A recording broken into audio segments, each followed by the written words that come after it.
figures who may or may not want to run for president. We're asking them what their vision is for the family, for this country. And we've just been really, really thrilled by our day with Congresswoman Bachmann. So let me introduce you, Congresswoman Bachmann. Hi everyone, I'm Michele Bachmann. I'm from Minnesota's 6th Congressional District. I'm currently serving in my 3rd term in the United States Congress. I was born in Iowa, in Waterloo, Iowa, at Allen Memorial Hospital, and I'm a 7th generation Iowan. My family came here from Norway in the 1850s, and so I was lucky enough to grow up in Waterloo, where we had both sets of grandparents, all the aunts and uncles and cousins, and you heard of a title of a book called Everything I Know I Learned in Kindergarten. I like to say Everything I Know I Learned in Iowa. I love living here. It's a great state, and we moved out to Minnesota when I was 12. My dad was an engineer, and he got a job at Honeywell, so we went up there. But it's been wonderful living in this state. My brother was actually a TV weatherman down at WHO in Des Moines for a number of years. So we have a lot of family. These are our roots, and I'm thrilled to come here. We've been here on several occasions. Today we were in Pella, Iowa. We appreciate and thank the family leader for opening up this opportunity, and I look forward to being here at the college today. And if you have any questions, I'll be happy to take them. Can you speak at all about Mitt Romney forming an exploratory committee, and then also about his health care and how Democrats are starting to adopt some of that, perhaps that, you know, with the 5-year anniversary coming up? Can you speak a little bit about that? I have great respect for all of the candidates that are involved in the race, and I believe that we'll have a very deep bench. One thing that I think that the public has made a decision about is that they are not too happy with a second term for President Obama. Just like Jimmy Carter did not get a second term, I think that people do not want to give a second term to Barack Obama. And so I think it's great that all the candidates that are forming their exploratory committees, just like Mitt Romney is doing today. And I think we're going to have a very good, deep, wide bench, and I appreciate him jumping in. Representative Ryan's budget proposal seeks to cut a lot of money from higher education programs, specifically the Pell Grants. And I was just wondering, do you back this kind of cut from the programs? And if so, how do you suggest students that really depend on these kinds of programs to fund their education, what do you suggest they do? Well, the program that Representative Ryan released this week, called The Pathway to Prosperity, is an aspirational document. In other words, it's a set of statements and goals and desires. It's not a piece of legislation. So it's in its earliest conceptual stages. We don't know fully what it will mean in the future. As far as higher education goes, there's no question that higher education has outstripped costs. I'll just give you one example. When I started college back in 1974, I paid $8 a credit hour. And so you can see that there's been tremendous inflation in higher education. I think there are tremendous opportunities in higher education because the opportunities just with online learning that should be almost relatively free and accessible to almost any student are almost mind-boggling what can be done right now. So I'm really looking forward to exploring new ways of delivering higher education rather than just sticking with the old traditional model. Congresswoman, the Republican budget plans really don't cut a meaningful amount from the deficit. What's your plan to get serious about cutting the deficit, and how would you do that? Well, I would absolutely agree with you. I felt that this was a real disappointment, the budget plan that came out last Friday night. I was an early advocate early on for defunding Obamacare. This is a very costly venture.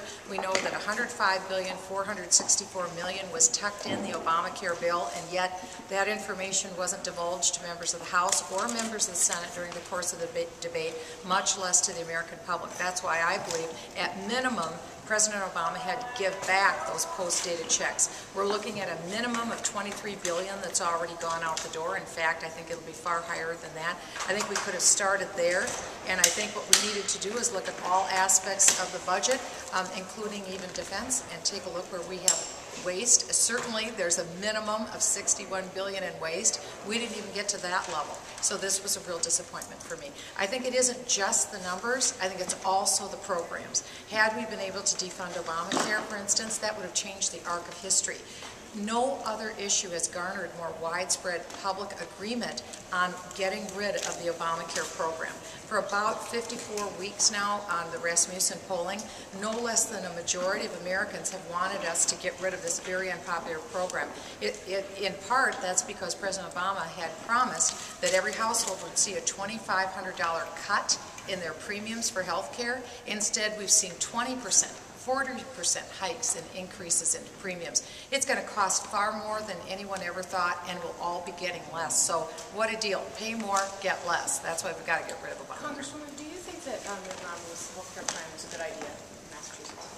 Well, I think that's something that we'll be discussing. I don't like to see anything other than free market health care. I'm a firm believer in free market health care, and I think that's the direction we need to go.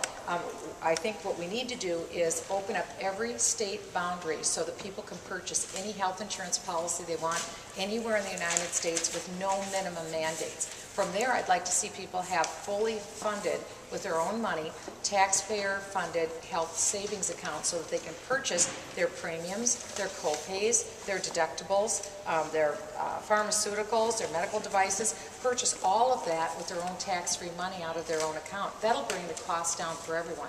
I think that was the problem with President Obama. He misdiagnosed the problem in healthcare. It's the cost drivers, and the best way to approach it, the cost drivers, is to allow people to buy any policy they want, anywhere they want, and use their own tax-free money, and then add the final piece, which is to have true medical malpractice reform. If you do that, you cut the cost for everybody. On the Ryan budget, and specifically the Medicare cuts, Republicans spend a lot of time criticizing Obamacare for its Medicare cuts. Obviously, Ryan cuts a lot of money from Medicare. How do you explain that inconsistency?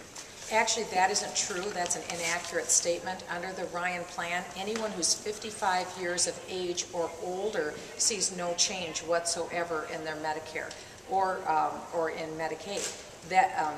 Everything stays the same. Really, the Ryan budget could be called the 55 and under plan, because the goal is to secure and save Medicare. We know right now that Medicare is on a collision course with bankruptcy. President Obama said he was not going to kick the can down the road. He was going to take care of entitlement funding. He was going to reform it. He's failed to do that. Someone needs to do that. We want to save it. We want to secure it. It's on a collision course right now with bankruptcy. The Ryan plan seeks to do exactly that. And again, there are zero changes whatsoever for people who are 55 years of age and older. It's people who are younger than 55, and there's alternatives that will help them with their retirement. Last question. One more question. Family vision? The family leader said you're here to talk to Iowans about your family vision. So Thank you. What was that? Thank you for the question. Thank you. That's a great question. I think, first of all, it starts with the family budget. And we need to make sure that the government spending is less so that families can have more.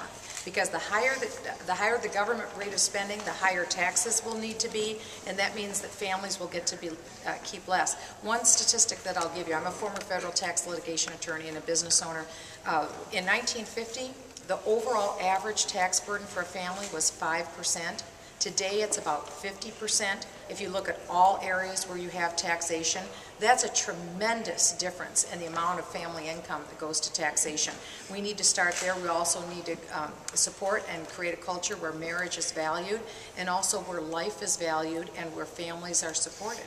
And there's a number of other policies, and I think we'll probably get into that today. Right, thank We'll you. see you here in just a minute.